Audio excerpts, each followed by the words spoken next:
বাংলাদেশি, এই জন্য ওরা বাংলাদেশি। শুভেন্দুর মা তো বরিশালের, তো সুতরাং শুভেন্দুকে পাঠিয়ে দিতে হবে বাংলাদেশে। আজকে নেপাল ভারতকে চ্যালেঞ্জ দেয়। নেপালের প্রধানমন্ত্রী বলে, আমার সাথে যদি দেখা করতে আসতে হয় ভারতের প্রধানমন্ত্রী আসতে হবে, অন্য কারোর সাথে আমি দেখা করব না। আজকে বিশ্বের সবচেয়ে বড় মাতব্বর আমেরিকাকে মিডল ইস্টের একটা রাষ্ট্র ইরান চ্যালেঞ্জ দিয়ে নাকানো চুবানি খাওয়াইছে। কি বলো? প্রধানমন্ত্রীকে ধন্যবাদ জানাই। প্রধানমন্ত্রী যে সাহসের পরিচয় দিয়েছেন। এর আগে যতবার বাংলাদেশে ক্ষমতার পরিবর্তন হয়েছে প্রথম সফর ভারতে করেছেন, এবার প্রথম নার দেখিয়ে আমাদের প্রধানমন্ত্রী মালয়েশিয়া এবং চায়না সফর করেছেন। এই জন্য তাকে স্যালুট জানাই আমরা। ওনার বাবাও এভাবে সাহস দেখিয়েছেন, উনিও দেখিয়েছেন, এই জন্য ওনাকে আমরা ধন্যবাদ জানাই। রামিসা হত্যা দেখেছেন না আপনারা? একটু চিন্তা করেন তো, এই সন্তানটা আপনার হতো, আপনার কেমন লাগতো? যদিও আমাদের প্রধানমন্ত্রী বলেছেন রামিসার হত্যার বিচার উনি 1 মাসে কার্যকর করবেন। আজকে 1.5 মাস হয়ে গেছে, কার্যকর হয়েছে? হয় নাই। এজন্য মেয়েরা, যারা মেয়ের মা বাপরা, আপনাদেরকে অনেক বেশি সচেতন হইতে হবে। মেয়েদেরকে ছোটবেলা কিছু শিক্ষা শিখাইতে হবে। ওই দিনে কোর্টে আমি আসছি, আমার কাছে একটা ক্লায়েন্ট আসছেন, উনি ছোট বাচ্চা, মেয়েটা খুবই ছোট, কিন্তু এমন পোশাক পরেন, এমন টাইট ফিট পোশাক পরাইছেন। আমি পরে ওনাকে ডেকে এনে বলেছি, আপনি এই সন্তানটাকে নিয়ে রাস্তায় যাচ্ছেন, আপনি তো ভাবছেন সন্তানটা বয়স কম, অনেক রাক্ষস আছে যারা এই সন্তানের দিকে খারাপ নজর দিবে। তো সুতরাং একটু ঢিলে ঢালা পোশাক পরাবেন আল্লাহর রাস্তায়।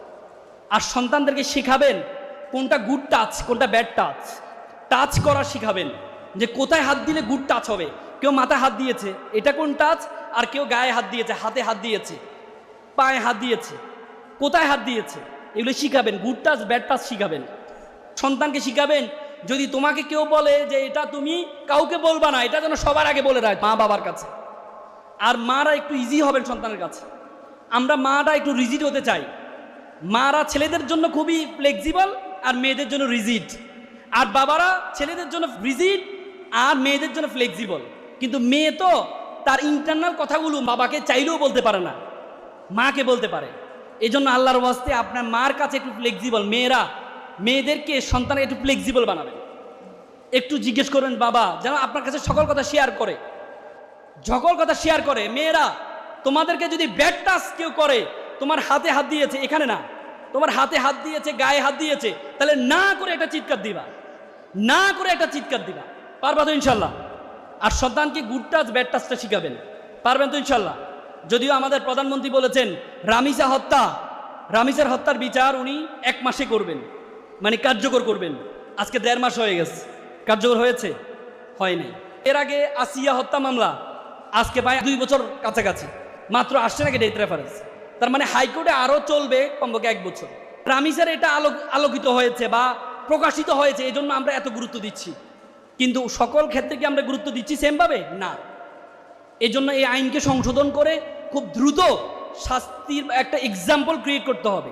এই রাক্ষসদেরকে প্রকাশ্যে শাস্তির আওতা আনতে হবে। আজকে নেপাল ভারতকে চ্যালেঞ্জ দেয়।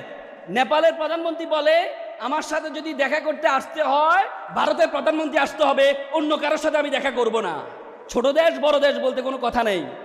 আজকে বিশ্বের সবচেয়ে বড় মাতব্বর আমেরিকাকে মিডল ইস্টের একটা রাষ্ট্র ইরান চ্যালেঞ্জ দিয়ে নাকানো চুবানি খাওয়াইছে। কি বলো? তো সুতরাং এখন ছোট দেশ বড় দেশ বলতে কোনো কথা নেই। বাংলাদেশে এমন একটা ভূখণ্ড, তার চারপাশে কোনো মুসলিম দেশ নেই। বাংলাদেশ এমন একটা ভূখণ্ড, 3 দিকে তুমি তাকাবা ভারত, এর উপরের দিকে তাকাবা নেপাল হিন্দু রাষ্ট্র, এর পাশে তাকাবা ভুটান, এর পাশে তাকাবা চীন, এর পাশে তাকাবা মায়ানমার। আমাদের থেকে প্রায় 2000 কিলোমিটার দূরে আছে পাকিস্তান, আফগানিস্তান। তার মানে এই যে এমন একটা ভূখণ্ড, এই ভূখণ্ডর চারপাশে কোনো মুসলিম রাষ্ট্র নেই। এই জন্য আমাদের জন্য সবচেয়ে বড় চ্যালেঞ্জ। আমি আজ সকালেই আবেদন করেছি আর বিকেলেই 50,000 টাকা আমার অ্যাকাউন্টে চলে এসেছে। সত্যি? তোমরা জানো ভারতের এবার যে হাই কমিশনার, এ প্রথম বাংলাদেশে ভারতে একজন হাই কমিশনার দিয়েছে যিনি রাজনীতিবিদ। এর আগে কোনো রাজনীতিবিদকে ভারতের হাই কমিশনার বানানো হয় নাই। এবং সবচেয়ে অবাক বিষয় হচ্ছে গতকাল এ ভারতীয় হাই কমিশনারকে মন্ত্রী পদমর্যাদায় তারা ক্যাবিনেট মিনিস্টার বানিয়েছেন। তার মানে বাংলাদেশকে কতটা গুরুত্ব দিচ্ছেন তারা। এর আগে 3 বার তারা ক্যাবিনেট মিনিস্টার বানিয়েছেন, একবার আমেরিকায়, একবার চীনে, একবার রাশিয়ায়, এর 4র্থবার বাংলাদেশে বানিয়েছেন। তার মানে বাংলাদেশকে ছোট রাষ্ট্র। তো সুতরাং ওনারা ক্যাবিনেট যতই মিনিস্টার বানাক, উনি হচ্ছে আমাদের কাছে একজন হাই কমিশনার ছাড়া আর কিছু নয়, ভয় পাওয়ার কিছু নেই। শুভেন্দু বারবার হুমকি দিচ্ছে আমাদের পাশ থেকে, প্রায় 99 লক্ষ লোককে পাঠিয়ে দিচ্ছে। এদিক দিয়ে পাশে আসামের উনি পাঠাচ্ছেন প্রায় 22 লক্ষ। এরা নাকি মানুষ না, এরা নাকি সব বাংলাদেশি, মানে এদের বাপ দাদারা নাকি বাংলাদেশি, এই জন্য ওরা বাংলাদেশি। শুভেন্দুর মা তো বরিশালের, তো সুতরাং শুভেন্দুকে পাঠিয়ে দিতে হবে বাংলাদেশে। আমরা পাঠাই দেন, সমস্যা কি, পাঠাই দেন। এই জন্য তোমাদেরকে বলি, ছোট রাষ্ট্র বড় রাষ্ট্র বলতে কোনো কথা নেই। প্রধানমন্ত্রীকে ধন্যবাদ জানাই, প্রধানমন্ত্রী যে সাহসের পরিচয় দিয়েছেন। এর আগে যতবার বাংলাদেশে ক্ষমতার পরিবর্তন হয়েছে, প্রথম সফর ভারতে করেছেন, এবার প্রথম নার দেখিয়ে আমাদের প্রধানমন্ত্রী মালয়েশিয়া এবং চায়না সফর করেছেন। এই জন্য তাকে স্যালুট জানাই আমরা। ওনার বাবাও এভাবে সাহস দেখিয়েছেন, উনিও দেখিয়েছেন, এই জন্য ওনাকে আমরা ধন্যবাদ জানাই। তোমরা যারা এখানে শিক্ষার্থী আছো, এটা বলার উদ্দেশ্য ওইটা না, বলার উদ্দেশ্য হচ্ছে তোমরা এখানে যারা শিক্ষার্থী আছো, তোমাদেরকে স্কিল অর্জন করতে হবে, দক্ষতা অর্জন করতে হবে। এখানে যারা অভিভাবক আছেন, আল্লাহর ওয়াস্তে আপনার সন্তানকে কোনো কিছু চাপিয়ে দিবেন না। আপনার ভাই ডাক্তার হয়েছে, আপনার সন্তানকে ডাক্তার হইতে হবে বাধ্য করবেন না।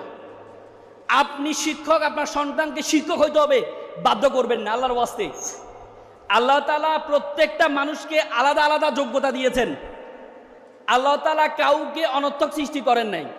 মুসা আলাইহিস সালাম আল্লাহ তাআলার সবচেয়ে প্রিয় নবী ছিলেন, প্রিয় রাসূল ছিলেন। সে মুসা আলাইহিস সালামের মুখে জড়তা ছিলেন। মুসা আলাইহিস সালাম সবসময় দোয়া পড়তেন, রাব্বি শাহলি সদলি ওয়া ইয়াসসিরলি আমরি ওয়াহদুল উকদাতা মিন লিসানি। হে আল্লাহ, তুমি আমার জিহ্বাকে সাবলীল করে দাও। ও আকি হারুন, আমার ভাই হারুন খুব সুন্দর কথা বলতে পারে, তুমি আমার ভাই হারুনকে তুমি আমার সহপাঠী বানাই দাও। আল্লাহ তাআলা মুসা আলাইহিস সালামের সে দোয়া কবুল করেছেন, কবুল করে হারুন আলাইহিস সালামকে নবী বানিয়ে দিয়েছেন। তার মানে আল্লাহ তাআলা প্রত্যেককে আলাদা আলাদা উইকনেস দিয়েছেন, আবার ইউনিকনেসও দিয়েছেন। আপনারা মিস্টার বিনের নাম শুনেছেন? মিস্টার বিন চমৎকার কথা বলতে পারতেন না, অক্সফোর্ডের ছাত্র ছিলেন। অক্সফোর্ডে ভর্তি হওয়ার পর তার খুব স্বপ্ন সে নাটিকা করবে। তো নাটিকা করার জন্য সে গিয়েছে, নাটিকা করার জন্য সে অক্সফোর্ড থিয়েটারে ভর্তি হয়। অক্সফোর্ড থিয়েটার তাকে একটা ডায়লগ দেয়, সে ডায়লগ বলতে পারে না। তো না, অক্সফোর্ড থিয়েটার তাকে বের করে দেয়, বলছে তুমি যদি ডায়লগ বলতে পারো না, তোমাকে রেখে লাভ নেই। পরবর্তীতে সে বের হয়েছে, চিন্তা করেছে আমি ডায়লগ দিতে পারি নাই, কিন্তু আমি এমন অভিনয় আবিষ্কার করব, এমন অভিনয় আমি করব যেটা দিয়ে পুরো বিশ্ব আমাকে চিনবে। পরে সে মুখ অভিনয়ের মাধ্যমে এমন বেশি নন্দিত হয়েছেন, পরবর্তী অক্সফোর্ড থিয়েটার 3 বছরের মাথায় তাকে নিয়ে পুরস্কৃত করেছেন। তার মানুষ আপনার ইউনিকনেস আছে, আপনার সন্তান মধ্যে ইউনিকনেস আছে, সেটা এমফাসাইজ করুন। আপনার সন্তান কোন কাজে দক্ষ? মুস্তাফিজুর রহমান নাম শুনেছেন না? দেখতে খুব সুন্দর, কথা খুব সুন্দর বলতে পারেন। মুস্তাফিজ এমন একটা ব্যক্তি, সাংবাদিকের বিপদে পড়ে যায়, তাকে প্রশ্ন করে, আচ্ছা আপনি যে ভারতের বিপক্ষে 5টা উইকেট পেলেন, এত সুন্দর অর্জন, আপনি এটা কিভাবে? সে বলে ভালো। প্রশ্ন করছে 2 মিনিট, উত্তর দেয় ভালো। আবার প্রশ্ন করে, আচ্ছা আপনি ইন্সপিরেশনটা আপনি কিভাবে পেয়েছেন? এত ভালো করেছে, আপনার অনুভূতি কি? ভালো। মানে যাই বলে ভালো, মানে তার উত্তরে একটা ভালো দেখবেন। তার মানে সে ভালো কথা বলতে পারে না, দেখতে সুন্দর না। তাকে যখন সানরাইজ আবার হায়দ্রাবাদে নেওয়া হলো প্রথম IPL খেলার জন্য, সেখানে তাকে IPL খেলার জন্য তাকে, সে তো ইংরেজি ভালো বুঝে না, তাকে বলে ডানে যায় বামে, বামে বলে যায় ডানে। তো তারা চিন্তা করলো তার জন্য তাকে ইংরেজি শিখাইতে হবে। পরে ইংরেজি একজন মাস্টার রাখছে, মাস্টার রেখে তাকে ইংরেজি শেখানো যাচ্ছে না। তো তারা চিন্তা করলো এরা ইংরেজি না শিখাইয়া আমরা যদি বাংলা শিখে যাই তাহলে মনে হয় সবচেয়ে বেশি কাজ হবে। পরে কলকাতা থেকে একজন দোভাষী নিয়ে গিয়ে তারা সবাই বাংলা শিখছে, সবাই বাংলা শিখছে। তারপরেও মুস্তাফিজকে তারা অবহেলা করতে পারে নাই। তার মানে তুমি যদি যোগ্য হও, পুরো পৃথিবী তোমার সাথে অ্যাডজাস্ট করবে, পুরো পৃথিবী তোমাকে রিড করবে। বলা যায় তুমি যদি অযোগ্য হও, পুরো পৃথিবী তোমার সাথে অ্যাডজাস্ট করবে। আর তুমি যদি ব্যর্থ হও, পুরো পৃথিবীর সাথে তোমাকে অ্যাডজাস্ট করতে হবে। এই জন্য আমরা সবসময় সিংহাসন খুঁজি, চেয়ার খুঁজি না। সিংহাসন দরকার নাই, তুমি সিংহ হও, যেখানে বসবা সেটাই সিংহাসন হয়ে যাবে। বন্ধুরা, তোমরা কি জানো, শুধুমাত্র এখানেই তোমরা একটি স্পষ্ট প্রতিশ্রুতি সহ একটি আসল প্ল্যাটফর্ম পাবে। খেলা হয়ে যাবে। এখানে অভিভাবকরা যারা আছেন, আপনার সন্তানটা কোন দিকে ঝোঁক, সে আঁকতে ভালোবাসে, কেরিয়ারটা ওই দিকে নিয়ে যান। সে খেলতে ভালোবাসে, খেলার দিকে কেরিয়ার নিয়ে যান। আমরা মনে করি শুধুমাত্র পড়াশোনা একমাত্র যোগ্যতা না, শুধুমাত্র পড়াশোনা একমাত্র যোগ্যতা না, তবে ন্যূনতম পড়াশোনা তাকে করতে হবে। এজন্য তার স্কুল কলেজ বাদ দিবেন না। নজরুল সবাই নজরুল হতে পারবে না পড়াশোনা ছেড়ে দিয়ে। স্কুল কলেজ চলবে, কিন্তু তার যেদিকে ঝোঁক, আমাদের অনেক প্রতিভাবান ছেলে মেয়েরা হারিয়ে যায় শুধুমাত্র তার পরিবারের সাপোর্টের অভাবে। তার পরিবার তাকে সাপোর্ট দেয় না। এজন্য আল্লাহর ওয়াস্তে সন্তানকে সাপোর্ট আপনারা দিবেন। সন্তান যেদিকে ঝোঁক, যেদিকে ঝোঁক, সন্তানকে বলে তিন ধরনের মানুষ আছে আমাদের, তিন ক্যাটাগরির মানুষ আছে। একটা হচ্ছে ট্যুরিস্ট মেন্টালিটি, একটা হচ্ছে পিজনাল মেন্টালিটি, আর একটা প্যাশনেট মেন্টালিটি। পিজনাল মেন্টালিটি মানে জেলখানার মেন্টালিটি। জেলখানার মেন্টালিটি মানে মা বাবা বলছে তোমাকে এটা করতেই হবে, জেলখানার মনে করে তুমি সেটা করতে যাও। তাদের সফলতা হার মাত্র 5%। পিজনাল মেন্টালিটি বলে এক চোরকে বলে, চোর তুই এত মার কেমনে খাস? বেদে মারলে সবাই খেতে পারে। মানে পিজনাল মেন্টালিটির সফলতা হার মাত্র 5%। দ্বিতীয় হচ্ছে ট্যুরিস্ট মেন্টালিটি, মানে একটু দেখে আসি, আমরা ঘুরতে যাই না ঘুরার জন্য, মানে একটু দেখে আসি না, ডাক্তার হলে ভালো লাগলে হইলাম, নাহলে হবো না। এদের সফলতা হার মাত্র 10%। আর প্যাশনেট মেন্টালিটি, যার মন চায় আমি এটাই করব, তাদের সফলতার হার 90%।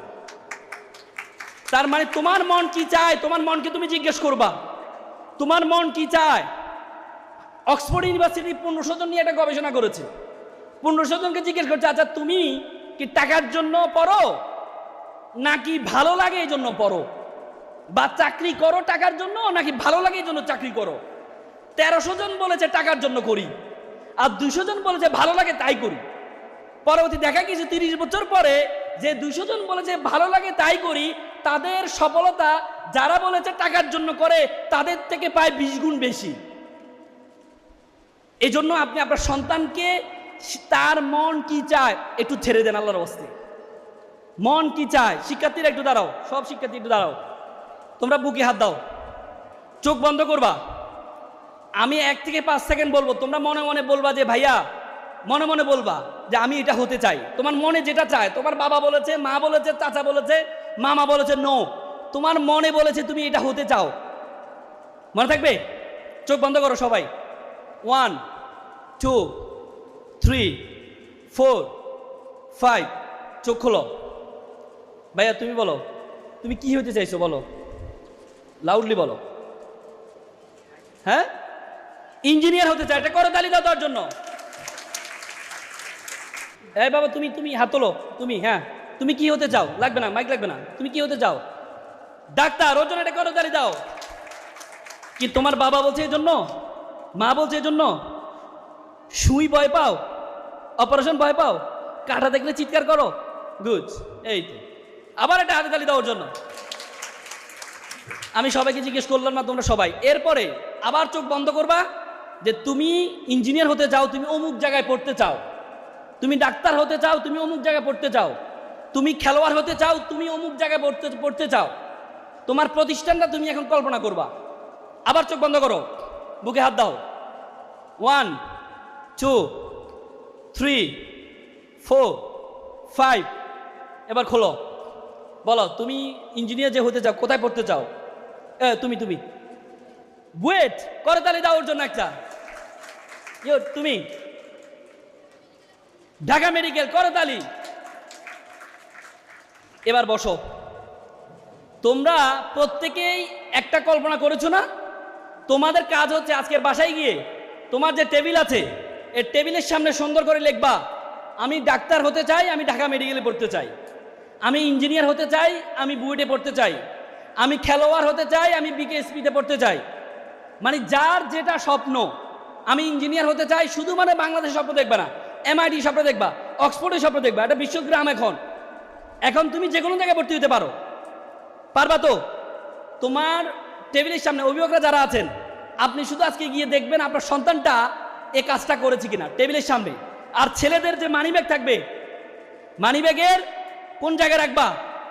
এই দেখো যেখানে তোমরা ছবি রাখো, ধরো আমি আমার কার্ডটা রেখেছি এখানে, তোমরা তো এই জায়গায়, এটা আমার সুপ্রিম কোর্টের কার্ড, এই কি বলে অফিসিয়াল কার্ড, এই জায়গায় তুমি তোমার স্বপ্নটা লিখবা। আমি ডাক্তার হতে চাই, আমি ঢাকা মেডিকেলে পড়তে চাই, আমি ইঞ্জিনিয়ার হতে চাই, আমি বিউটি। মেয়েরা তোমাদের যে জায়গা সবচেয়ে বেশি দেখো, তোমরা দেখো যে আয়না বেশি দেখো মনে হয় না, মিরর। এই মিররের কর্নারে বড় করে লিখে রাখবা, যতবার মুখ দেখবা ততবার ওখানে চোখ পড়বে। একটা গবেষণায় আসছে, হার্ভার্ড ইউনিভার্সিটি একটা গবেষণা হয়েছে, যারা স্বপ্ন দেখে এবং যারা স্বপ্ন দেখে না, আবার স্বপ্ন দেখে যারা লিখিত রাখে, তাদের সফলতার হার সবচেয়ে বেশি। বুঝতে পেরেছো? স্বপ্ন শুধু দেখলে হবে না, স্বপ্নটা লিখে রাখতে হবে। প্রতিদিন স্বপ্নটা যখন তোমাকে ক্লিক করে, প্রতিদিন তোমার স্বপ্ন তোমাকে ক্লিক করতে হবে। পারবা তো? পারবা তো? পারবা? পিছন দিয়ে একটা ছেলে দাঁড়াও, মানে স্টুডেন্ট দ্বারা, শিক্ষার্থী দাঁড়াও, একজন সাহসী, একজন সাবার আসলের সাহসী সন্তান, যার আওয়াজ আমার পর্যন্ত আসবে, আওয়াজ আসবে আমার পর্যন্ত। বলো কেমন আছো তুমি? আচ্ছা, গুড। তুমি এখন বলবা তুমি কি স্বপ্ন দেখেছো, কি হতে চাও, কোথায় পড়তে চাও, বাসায় গিয়ে তুমি কি করবা, লাউডলি বলো। আর্মি জন, হ্যাঁ বলতে থাকো তুমি। তারপর কোথায় পড়বা? অক্সফোর্ড, হ্যাঁ। তারপর মানিব্যাগে রাখবা আর টেবিলের উপরেও রাখবা। পারবা? ওর জন্য একটা করতালি দেন। এই ছেলেটার একটা ছবি তুলে রাখেন, আমি আপনাদের বলতেছি। এই ছেলে সাহস দিয়ে করেছে এতগুলো মানুষের সামনে, এই ছেলে একটা ভালো জায়গায় যাবে, কোনো সন্দেহ, দেয়ার ইজ নো ডাউট। আপনারা লিখে রাখেন, আমি বলে দিলাম। যদি সুন্দরভাবে সেই মা বাবার কথা, শিক্ষকদের কথা শুনে, এই ছেলেটা একটা ভালো জায়গা যাবে। এ বয়সে এতগুলো মানুষের সামনে দাঁড়ানো এত সহজ বিষয় না। এই বয়সে এতগুলো মানুষের সামনে কথা বলা এত সহজ বিষয় না। ভারতীয় উপমহাদেশের শ্রেষ্ঠ পালোয়ান ছিল গামা পালোয়ান, নাম শুনেছেন? গামা পালোয়ান। গামা পালোয়ান পৃথিবীর শ্রেষ্ঠ কুস্তিগির ছিল। গামা পালোয়ান একদিন আল্লামা ইকবালের সাথে, আল্লামা ইকবালকে উনি বলতেছে, আপনারা তো কথা বলেন, কথা বলা কি কোনো ব্যাপার, কুস্তি করে দেখেন কত শক্তি লাগে। তা আল্লামা ইকবাল বলতেছে, তাই? একটা প্রোগ্রামে আল্লামা ইকবালও অতিথি, গামা পালোয়ানও অতিথি। হঠাৎ করে আল্লামা ইকবাল বক্তব্য দিচ্ছেন, এমন সময় বললেন, এখন আপনাদের সামনে বক্তব্য রাখবেন পৃথিবীর সেরা কুস্তিগির গামা পালোয়ান। হুট করে বলার পরে গামা পালোয়ান এসে দাঁড়াইয়া, তার মুখ থেকে কোনো কথা বের হচ্ছে না, তার মাথার ঘাম পায়ে পর্যন্ত চলে আসছে। সে বলছে, আপনারা সকাল বিকাল কুস্তিগির করবেন, খাওয়ার সময় কুস্তিগির করবেন, খাওয়ার পরে করবেন, হ্যাঁ, আর মা বাবাকে, সন্তানকে কুস্তিগির করার জন্য বলবেন, শেষ। এরপর আল্লামা ইকবালের কাছে গিয়ে বলতেছেন, স্যার আমি জীবনে এত কুস্তিগিরি করেছি, কোনোদিন আমার শরীরে ঘাম বের হয়নি। আজকে মাত্র 3 মিনিটে আপনি আমার যে পরিমাণ ঘাম বের করেছেন, আমি বুঝতে পারছি পৃথিবীর সবচেয়ে কঠিন কাজ হচ্ছে কথা বলা। তো এই ছেলেটা যে সাহস করেছে, ছেলের জন্য একটা করতালি দিবেন না? বসো বসো। এই জন্য ছেলেমেয়েরা এখানে যারা আছে, এক্সট্রোভার্ট হতে হবে, ইন্ট্রোভার্ট হলে কাজ হবে না ভাইয়া। যেখানে সুযোগ পাবা কথা বলার সুযোগ করবা। আবার মা বাবা কথা বলতেছে, মাঝখান দিয়ে বাহাত দিয়ে দিও না, সেটা না। মানে কথা বলা যেখানে তোমাকে সুযোগ দিবে, যেখানে কিছু আছে মহাপণ্ডিত, মা বাপ কথা বলতে সেখানে গিয়ে সে হস্তক্ষেপ করবে, মুরব্বীরা কথা বলে সেখানে গিয়ে হস্তক্ষেপ করবে। এ মহাপণ্ডিত হওয়া দরকার নেই।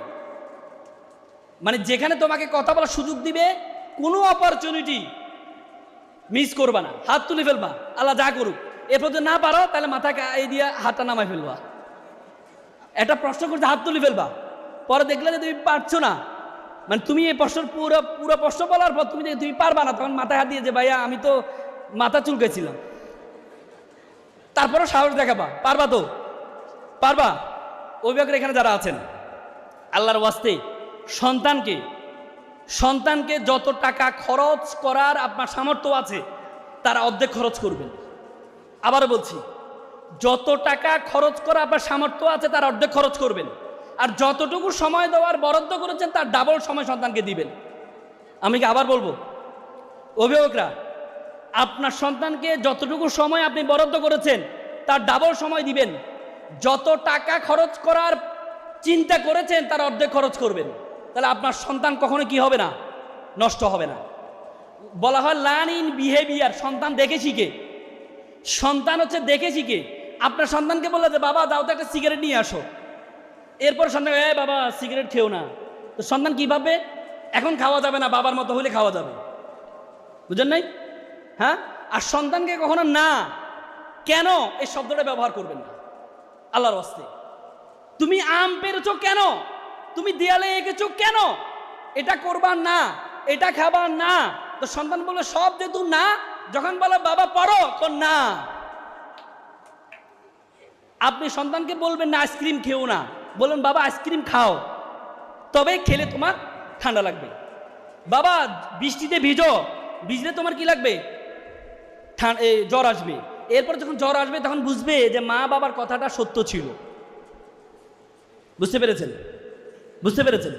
সন্তানকে যখন বলে যে বাবা অমুক গাছে আম পেরেছিস কেন, আপনার চোখ দেখে সে বলে না মা আমি তো পারি না, রফিক পেরেছে, তার মানে সে মিথ্যার আশ্রয় দিচ্ছে। আপনি যদি বলেন যে বাবা মানুষের অনুমতি ছাড়া অন্যের আম পারা ঠিক না, যখন সে এটা শুনবে তখন বলছে না মা আর পারবো না, তার মানে আপনার কথার কারণে সেই মিথ্যার আশ্রয় নিচ্ছে। এই জন্য মিথ্যার সুযোগটা তাকে দিবেন না। আপনি কখনো বলবেন না দেয়ালে আঁকবা না, আপনি বলবেন যে বাবা দেয়ালে আঁকো, আঁকলে তো আমি এই দেয়ালটাকে নিয়ে তোমার স্কুলে তোমার ক্লাসমেটদেরকে দেখাতে পারবো না, বরং তুমি কাগজে আঁকো, এটা আমি তোমার ম্যাডামদেরকে দেখাবো। তখন সে বলবে হ্যাঁ কথা তো সত্য। বুঝতে পেরেছেন? পারবেন তো? আর সন্তানকে আজকে ভয়ঙ্কর আকার ধারণ করছে, আমাদের দেশে বৃদ্ধাশ্রম বেড়ে গিয়েছে। আজকে একটা সচিবের ছেলে, সচিবের মা কোনো ধরনের সেবা ছাড়া মৃত্যুবরণ করেছে, মর্মান্তিক মৃত্যুবরণ করেছে না? হ্যাঁ, পুরো দেশের বিবেক নাড়া দিয়েছে। কিন্তু এরকম রাক্ষস সন্তান আমাদের প্রত্যেকের ঘরে ঘরে আছে। আপনি যদি মনে করেন সন্তানকে বলেন বাবা, সন্তানকে যদি বলেন যে তুমি আমরা মানি পরিবার, মা বাবা পরিবারের অংশ নয়, সন্তান যখন বড় হবে সন্তানও বুঝবে মা বাবা পরিবারের অংশ নয়, আমি আমার সন্তান মানি পরিবার, মা বাবা পরিবারের অংশ নয়, মা বাবাকে বৃদ্ধাশ্রমে রেখে আসবে। আর সামর্থ্য থাকলে একটা প্লাটে একাকিত্ব রেখে দিবে। আজকে যে কুলাঙ্গার সন্তানের শাস্তি হয়েছে, আমি মনে করি শুধুমাত্র কুলাঙ্গার সন্তানের শাস্তি হলে হবে না, এই কুলাঙ্গার সন্তানকে যারা পরিচিত করে সেই কুলাঙ্গার সন্তানের স্ত্রীদেরকে শাস্তির আওতায় আনতে হবে। আমাদের এলাকা বলে আমার জামাই ভালো, আমার মেয়ের কথা শুনে, আমার ছেলে খারাপ, তার বউয়ের কথা শুনে। এই স্বার্থ সিদ্ধি করলে হবে না। আপনি আপনার মায়ের কথা চিন্তা করেন, আপনি চিন্তা করেন আপনার ভাইয়ের বউ আপনার মায়ের সাথে কেমন আচরণ করছে, কিন্তু আপনি চিন্তা করেন না আপনি আপনার শ্বশুর শাশুড়ির সাথে কেমন আচরণ করছেন। আল্লাহর ওয়াস্তে একটা ছেলে আমেরিকার ইঞ্জিনিয়ার হয়েছে, আমেরিকা তার বাবা মারা গিয়েছে, মা কল করছে বাবা তোমার বাবা মারা গিয়েছে, তোমাকে আসতে হবে। একটু পরে ছেলে তার খালাকে ফোন দিয়ে বলে খালা আমি টাকা পয়সা পাঠিয়ে দিচ্ছি, আমার আসা সম্ভব না, আমার একটা প্রমোশন আছে, আমি যদি এখন যাই আমার প্রমোশনটা আটকে যাবে। একটু পরে মা শুনে মা কল করলো বাবা এই জন্য তোকে মানুষ করেছি, তোর বাবা মারা গেছে তুই আসবি না, তোর কাছে ক্যারিয়ার বড় হয়ে গেল। বলছে মা একটু আবেগী কম হও, আমি যখন ক্লাস 4 পড়ি তখন আমার দাদা মারা গিয়েছিল, আমি লাশের পাশে কান্না করছিলাম, তুমি আমাকে জোর করে স্কুলে নিয়ে গিয়েছিলে, তুমি বলেছিলে যিনি মারা যাওয়ার তিনি মারা যাবে, ক্যারিয়ারের সাথে কোনো কম্প্রোমাইজ করা যাবে না। সেদিন থেকে আমার মাথার মধ্যে গেঁথে আছে ক্যারিয়ারের সাথে কোনো কম্প্রোমাইজ করা যাবে না, যিনি মারা যাওয়ার তিনি মারা যাবে। তো সুতরাং আপনার সন্তান আপনার থেকে দেখে শিখবে। পরিবার মানে FAMILY family, F for father, A for and, M for mother, I for I, L for love, Y for you, father and mother, I love you, it's called a family. সে ফ্যামিলি নিশ্চিত করবেন আপনারা। মনে রাখবেন যে পরিবারের 3 generation একসাথে থাকে এটা ফুলের বাগানে পরিণত হয়। আপনি আপনার সন্তান তার দাদা দাদি একসাথে যে পরিবারে একসাথে থাকে এই পরিবারটা ফুলের বাগানে পরিণত হয়। আর যে পরিবারটা শুধু মা বাবা একসাথে থাকে, দাদা দাদি আরেক জায়গায় থাকে, সন্তানদেরকে হোস্টেলে দিয়ে আসে, এই পরিবার কখনো ফুলের বাগান হয় না। এই জন্য আল্লাহর ওয়াস্তে 3 জেনারেশনকে একসাথে রাখবেন, 3 জেনারেশনকে একসাথে রাখার চেষ্টা করবেন। পারবেন তো ইনশাল্লাহ? শিক্ষার্থী যারা আছো তোমাদেরকে কয়েকটা কথা বলবো। তোমার মা বাবা তোমার সবচেয়ে বড় সম্পদ। তোমাদেরকে আমি কোট এন্ড আনকোট করে বলে রাখছি, মা বাবার দোয়া এবং ব্যর্থতা একসাথে চলতে পারে না। আবার মা বাবার বদদোয়া এবং সফলতা একসাথে চলতে পারে না। তোমরা যদি মনে করো মা বাবাকে বদদোয়া নিবা আবার সফল হবা, কখনো হবা না। তোমরা যদি মনে করো মা বাবার বদদোয়াও কবুল হয়, দোয়াও কবুল হয়। কাবা শরীফের ইমাম বারকুনি, উনি এত ভালো শিক্ষার্থী ছিলেন না। তো ওনাকে জিজ্ঞেস করা হলো যে বারকুনি সাহেব, আপনি কাবাগরে ইমাম হলেন না, আপনি তো কোনো স্কুল মাদ্রাসা কোথাও আপনি ফার্স্ট ছিলেন না, কাবাগরে ইমাম কিভাবে হলেন? বলে যে মায়ের বদদোয়া। তো মায়ের বদদোয়া? আমি খুব দুষ্টামি করতাম, আমার মা সবসময় আমাকে বদদোয়া দিত যে আল্লাহ তোরে কাবাগরে ইমাম বানাক, আল্লাহ তোরে কাবাগরে ইমাম বানাক। মায়ের বদদোয়ায় আমি কাবাগরে ইমাম হয়ে গেছি। তার মানে মায়ের শুধু দোয়া কবুল হয় না, বদদোয়া কবুল হয়। এই জন্য আপনারা যারা সন্তানদেরকে অভিশাপ দেন, বিভিন্ন গজবে দেন না, আল্লাহর রাস্তায় দিবেন না। বলবেন যে আল্লাহ তোরে বাংলাদেশের সর্বোচ্চ জায়গায় নিয়ে চাপের উপর রাখুক, এভাবে বলবেন। বুঝলেন না? আল্লাহ তোর কলেজের অধ্যক্ষ বানাক, তারপরে বুঝবি মা বাবার কষ্ট কি জিনিস। বুঝলেন না? এই জন্য দোয়াটা বদদোয়াটাও দিবেন হচ্ছে পজিটিভ বদদোয়া দিবেন, নেগেটিভ বদদোয়া দিবেন না। মা বাবার দোয়াটা কিভাবে যে কবুল হয়ে যায় আপনি চিন্তা করতে পারবেন না। আল্লাহ রাসূল মেরাজের রাতে জান্নাতে যাওয়ার পরে জান্নাতে দেখলেন একজন সাহাবা কোরআন পড়ছেন। জিবরাইল জিজ্ঞেস করলেন এটা কে? কয় এটা আপনার সাহাবী হারিস ইবনে নোমান। কয় হারিস ইবনে নোমান তো এখন মারা যায় না, সে জান্নাতে কি করে? তা আল্লাহ রাসূল দুনিয়াতে আসার পরে হারিস ইবনে নোমানকে ডাকলো, হে হারিস ইবনে নোমান, তোমার আমি দেখলাম তুমি জান্নাতে কোরআন পড়ছো, তুমি কি ইবাদত করো? কই ইয়া রাসূলুল্লাহ, আমি তো কোনো ইবাদত করি না, আমি এত মেনশনেবল কোনো ইবাদত করি না। আমার মা অসুস্থ, আমার মাকে সকাল বিকাল আমি খাওয়াই দিই, গোসল করাই দিই, এটাই করি, স্পেশাল কিছু করি না। তখন আল্লাহ রাসূল বলেছে কাযালিকাল বিররি কাযালিকাল বিররি কাযালিকাল বিররি, তিনবার বলেছেন। এটাই হচ্ছে মা বাবার প্রতি বিররিল ওয়ালিদাইন। এজন্য মা বাবা শুধু দোয়া করার আগে না, অন্তরে একটা প্রশান্তি যদি পায় সাথে সাথে কবুল হয়ে যায়। বুঝতে পারো নাই? এজন্য মা বাপকে কখনো কষ্ট দিবা না। একটা বিসিএস পরীক্ষার প্রশ্ন আসছে, আচ্ছা বলো তো, তোমার প্রতিদিন চোখ বাঁধা থাকবে, প্রতিদিন তোমাকে একটা রুটি দিয়ে যাবে, প্রত্যেকে তোমাকে বলতে হবে 7 দিন 7 জন মহিলা তোমাকে রুটি দিয়ে যাবে, তোমাকে বলতে হবে কোনজন ছিল তোমার মা। সে বলেছে যেদিন আমি রুটিটা অর্ধেক করে বলবো যে আর অর্ধেক নিয়ে যান, নেওয়া বলার পরেও আমাকে অর্ধেকটা দিয়ে যাবে, তিনি হচ্ছে আমার মা। বুঝেন নাই? বুঝেন নাই? তার মানে সে মা বাবা তোমাদের। একবার একটা ছেলে, মা রান্না করছিলেন, একটা ছেলে একটা চিরকুট নিয়ে আসলেন, বলে যে মা চিরকুট একটু পড়ো। মা চিরকুট একটু পড়লেন, যে মা তুমি রান্না করার সময় আমাকে পানি আনতে বলো, এটার জন্য 100 টাকা বিল। তুমি মাঝে মধ্যে দোকানে পাঠাও চিনি আনার জন্য, এটার জন্য 100 টাকা বিল। তুমি মাঝে মধ্যে গোসল করার সময় আমাকে টাওয়াল আনতে বলো, এটার জন্য 100 টাকা বিল। এভাবে করে 1000 টাকার একটা তালিকা দিলেন। মা এটা দেখে নিজের চোখে পানি ধরে রাখতে পারলেন না। এমন সময় মা বললে, বাবা তোমার জন্য নুডলস রান্না করেছি, নুডলসটা খাও, আমি তোমার বিলটা নিয়ে আসি। একটু পরে মা একটা কলম নিয়ে এসে ওই যে চিরকুটের বিপরীত পাশে লিখেছে, বাবা 10 মাস 10 দিন তোকে গর্ভধারণ করেছিলাম, বাবা 10 মাস 10 দিন তোকে গর্ভধারণ করেছিলাম, রাতে ঘুমানোর সময় ডান কাত হতে ইচ্ছে করতো, ডান কাত হইতাম না, যদি আমার বাবুটা ব্যথা পায় বাম কাত হইতে ইচ্ছে করতো, বাম কাত হতাম না, যদি আমার বাবুটা ব্যথা পায়। সেটার জন্য 0 টাকা বিল। বাবা তুই সবসময় প্যাডে থাকতে লাথি মারতি, খুব ব্যথা পেতাম, কিন্তু যখন কয়েক ঘন্টা তুই লাথি দিদি না, তখন আমি হাউতাশ করে কান্না করতাম, আমার সন্তানের কি হলো, পেটের মধ্যে কি আমার সন্তান বেঁচে আছে? ভাই গেম খেলে উপার্জন করুন, গেমের নাম 299।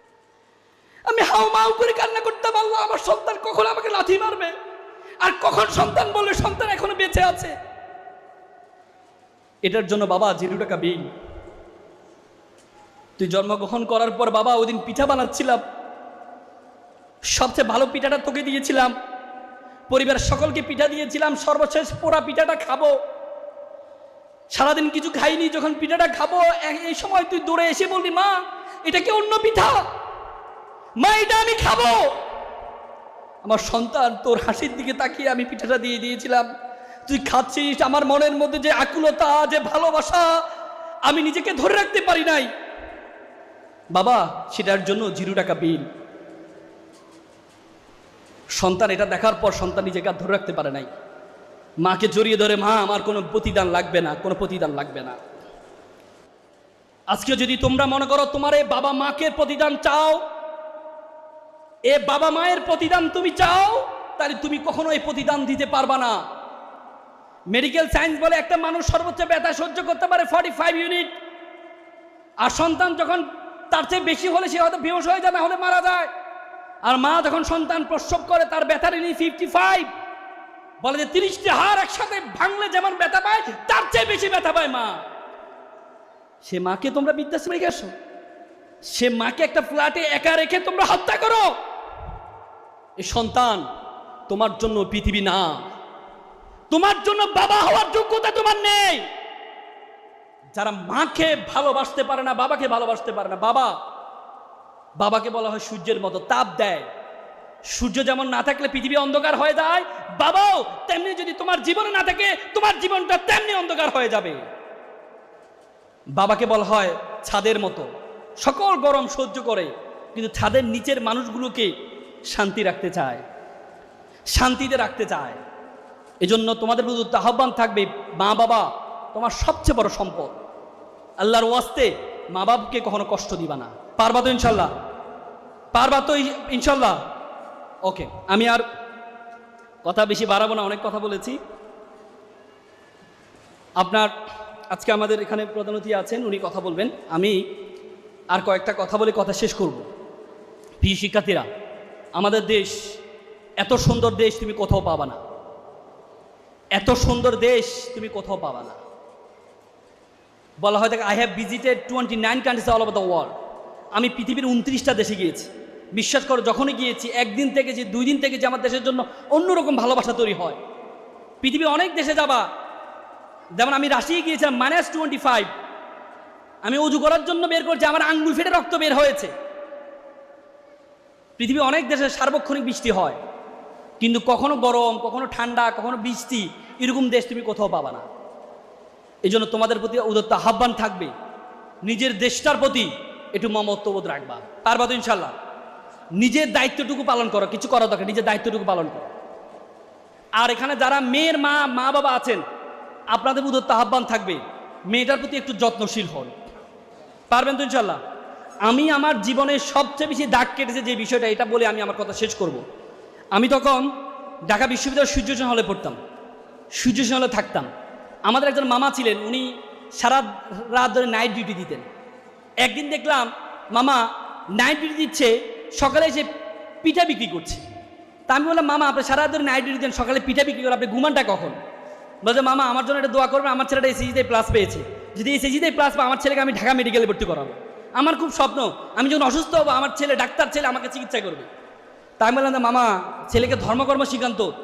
না আমার ছেলে ভালো ছেলে, ও আসলে আমি বললাম ভালো, আমি তো আপনার ছেলে ভালো ছেলে আমি জানি, তারপরে ন্যূনতম ধর্মকর্ম একটু শিখাবেন।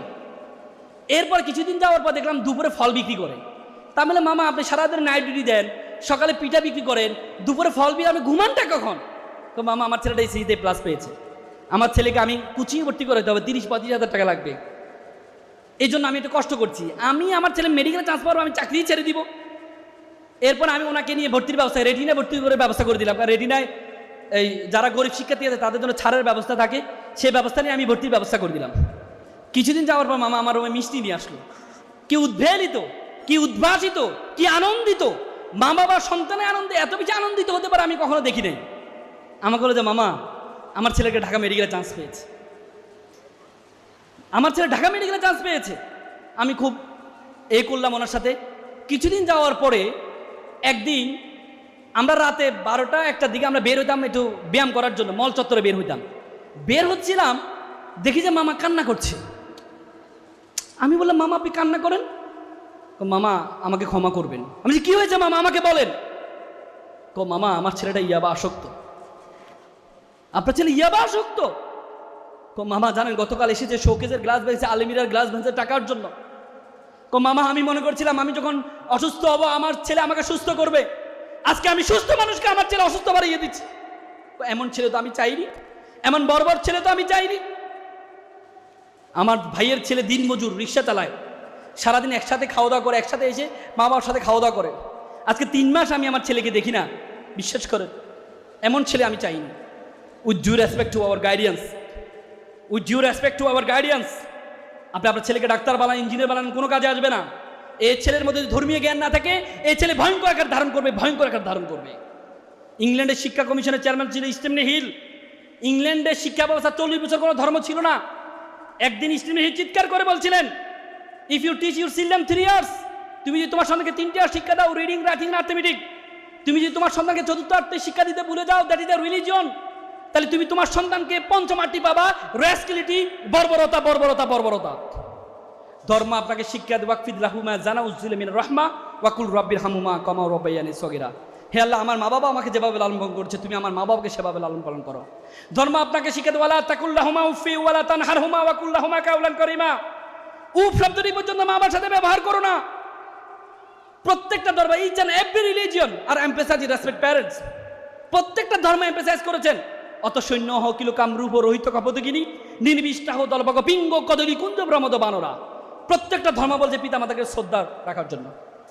তো সুতরাং আপনি যা কিছু করেন, আপনি আপনার সন্তানকে ধর্ম শিক্ষাটা দিবেন।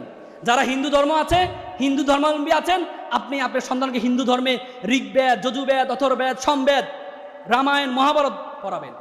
আর যারা খ্রিস্টান ধর্মে আছেন, ওল্ড টেস্টামেন্ট, নিউ টেস্টামেন্ট সব পড়াবেন। যারা বৌদ্ধ ধর্মে আছেন, হিনুজান, আপনি মহাজান, আপনি যেটাই হোক, ত্রিপিটক পড়াবেন। যারা মুসলিম ধর্মে আছেন, কোরআন এবং হাদিস, এই 2টি ন্যূনতম শিক্ষা আপনার সন্তানকে আপনি দিবেন। পারবেন তো? পারবেন তো? মাদক ভয়ঙ্কর আকার ধারণ করেছে আমাদের দেশে, মাদক ভয়ঙ্কর আকার ধারণ করেছে। মাদকের বিরুদ্ধে আমাদের প্রত্যেকের অবস্থান নিতে হবে। আজকের পরিবারগুলো নষ্ট হয়ে যাচ্ছে শুধুমাত্র মাদকের কারণে। যে পরিবারে সবাই ভালো, একটা ছেলে মাদকাসক্ত, এই পরিবারের শান্তি কখনো থাকবে না, কখনো থাকবে না। এই জন্য আমরা দেখেছি সিলেটে মাদকের বিরুদ্ধে অবস্থান নেওয়ার কারণে সরওয়ার সাহেব, ডিসি সরওয়ার সাহেবকে বদলি করা হয়েছে মাদকের বিরুদ্ধে অবস্থান কারণে। তার মানে মাদকের সাথে পুরো রাষ্ট্র ব্যবস্থা জড়িত। আওয়ামী লীগ আমলে এক পুলিশ আমার কাছে আসছিল আপিল করার জন্য। আমি বলেছি আপিল করার জন্য কেন আসেন? উনি বলে আমাকে চাকরি থেকে বরখাস্ত করা হয়েছে। আমি কেন? আমাকে ডপ টেস্ট করার মাধ্যমে আমার শরীরে মাদক পাইছে, এই জন্য আমাকে। তো আমি বললাম তাহলে আপনার পক্ষে আমি লড়বো কীভাবে? বলে যে দেখেন, আমাদের প্রায় 30,000কে পরীক্ষা করা হয়েছে। 30,000-এর মধ্যে প্রায় 15,000 সামথিং তাদের সবাই ডপ টেস্টে তাদের মাদক পাওয়া গেছে, তাদেরকে রেখে দিয়েছে আর আমাকে বরখাস্ত করেছে। এই জন্য আমি প্রতিকার চাই। তার মানে রাষ্ট্র ব্যবস্থা প্রত্যেকটা রন্ধে রন্ধে এটা সাথে আছে। তো সুতরাং এ মাদককে নির্মূল করতে হবে। যদি মাদককে না বলতে পারেন, তাহলে আপনার পরিবার, সমাজ, রাষ্ট্র ধ্বংস হয়ে যাবে। এই জন্য এটার বিরুদ্ধে সবাইকে দাঁড়াইতে হবে। যারা সরকারি কর্মকর্তা অবস্থান